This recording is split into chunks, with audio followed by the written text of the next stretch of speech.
Hello sailors, in this video I'm going to have a little look at how to keep your tacks legal. So in this I'll be referring to the racing rules of sailing. If you haven't got a copy, free download off the ISAF website. Also available on the ISAF website is the interpretations of Rule 42, and that's linked to propulsion. Also there, which is quite useful, is a little bit of a judging guide, and this is one that is for the ILCAs or lasers.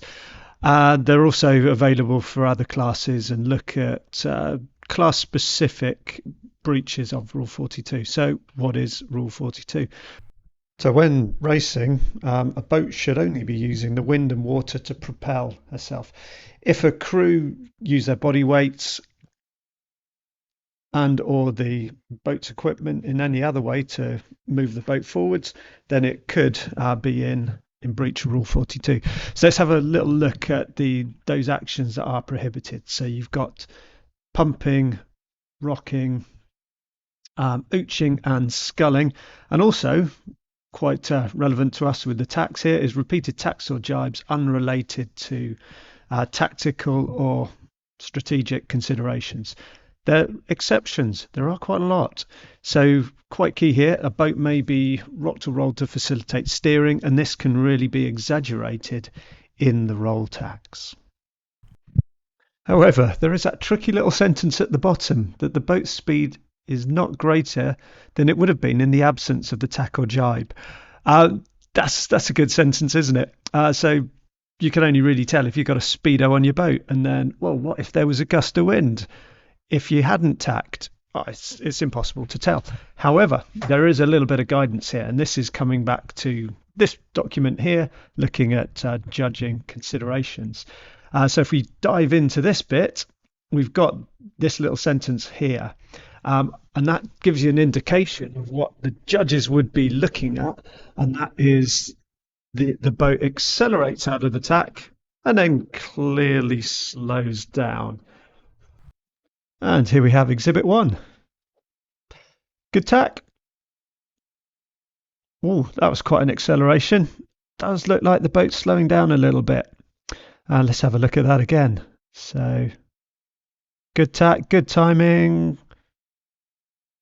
Accelerate, bit of a slowdown, and there's a bit of a giveaway there. The hand appears on the sail to stop it blowing in. So that is definitely an illegal tack. Okay, and on to the next way that you could infringe a rule when roll tacking.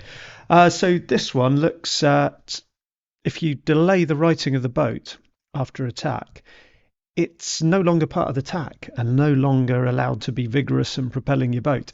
So if you do this, have a pause after the tack, then you have infringed a rule. And here's a little look from the ILCA guidelines. Very common. So let's have a look at sort of what that would look like in practice. So here's example 1. Nice entry to the tack. Tacked, held the boat, rolled it a little bit further, and then righted it. And now if that clearly propels the boat, accelerates the boat forwards, you've broken a rule. Here's another one. Delay, and then right it.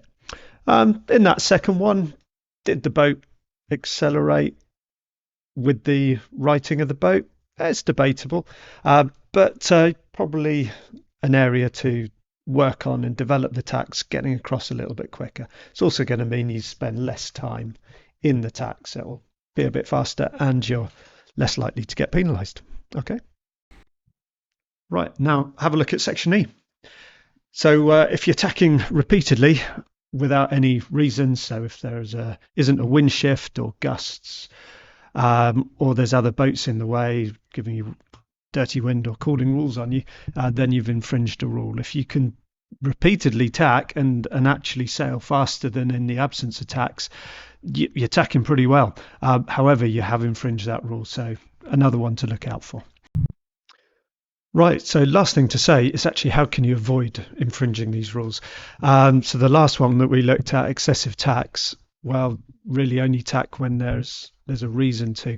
However, you can be a little bit creative in that. For the first one we looked at, coming out of the tack faster than you went into the tack, we're looking at that deceleration. So really the thing to work on is as you flatten the boat, make it smooth and easy. That's going to be really a sort of quite a light wind specific thing. For the other one, delaying righting the tack. There's a couple of reasons to that. If you can't get the boat rolling on top of you, a few things to try. First of all is the timing of the flick. So wait until the boat is just about head to wind before you roll the boat to windward. The second bit is to work on ways that you can use your body weight to help roll the boat. So hooking your feet under tow straps, hanging onto things, pulling the boat over. However, doesn't matter how good you are at doing that. If you're someone quite light in a big boat, very typical in sort of a laser 4.7, it's near impossible to get that boat to roll. So you just kind of have to accept it. Do what you can, get out of the tack and get sailing again. It'll all become easier as you get bigger. Okay, hopefully that's been useful. If you need any more help on your tacks, check out this playlist on tacking. And if this has been good, give me a like and subscribe to the channel. Hopefully some more videos related to coaching and sailing bits coming soon. Thanks.